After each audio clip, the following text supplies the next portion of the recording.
வணக்கம். தேவேந்திரருக்கு ஒரு குணம் உண்டு.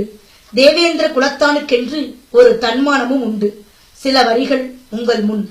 இயற்கையில் ஈகை குணம் படைத்த சமூகம், எளிமையில் வாழ்ந்தாலும் தன்மானத்தோடு வாழ நினைக்கும் சமூகம், மனதில் ஒன்றும் வெளியில் வேறொன்றும் நினைத்து பேசாத சமூகம், எதையுமே நேருக்கு நேராக சந்திக்கக்கூடிய சமூகம், எப்போதும் தனியாக நின்று சவால்களை சந்திக்கக்கூடிய சமூகம், எந்த ஒரு சமூகத்தையும் அண்டி பிழைக்காத சமூகம், அதிகாரத்திற்கு ஒருபோதும் அடிபணியாத சமூகம், பணத்திற்காக கும்பிடு போட்டு பிழைப்பு நடத்தாத சமூகம், பணத்திற்காக தன்மானத்தை இழக்காத சமூகம், சிங்கம் போல தன்னிச்சையாக நின்று வெற்றி பெற்ற சமூகம், எதையுமே திறந்த மனதோடு பேசக்கூடிய சமூகம், பசி என்று வருபவர்களுக்கு தன் வயிறை பட்டினி போட்டு பிறருக்கு பசி தீர்க்கும் சமூகம், வாரி வழங்குவதில் வள்ளல் குணம் படைத்த சமூகம், இம்மண்ணின் பூர்வ குடிகள் கொண்ட சமூகம், உலகத்திற்கே நெல் என்ற தானியத்தை அறிமுகப்படுத்திய சமூகம், உலகத்திற்கே குடும்ப நாகரிகத்தை தோற்றுவித்த சமூகம்,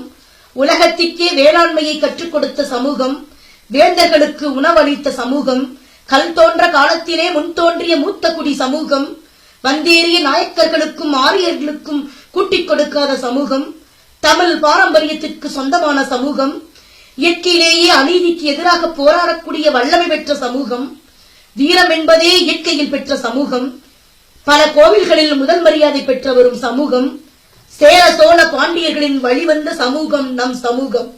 நன்றி, வணக்கம்.